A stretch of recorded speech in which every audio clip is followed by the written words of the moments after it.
Cara mudah aplikasi aspal cold mix untuk tambal jalan. Pertama, pastikan area yang akan ditambal cukup kering. Kedua, dilapisi dengan aspal cair atau emulsi. Ketiga, tuangkan aspal cold mix ke dalam lubang.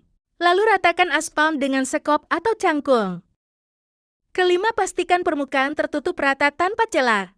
Keenam, padatkan menggunakan stamper, baby roller, atau juga bisa dilalui kendaraan berkali-kali. Dan proses selesai tanpa perlu pemanasan. Jalan bisa langsung digunakan setelah pemadatan.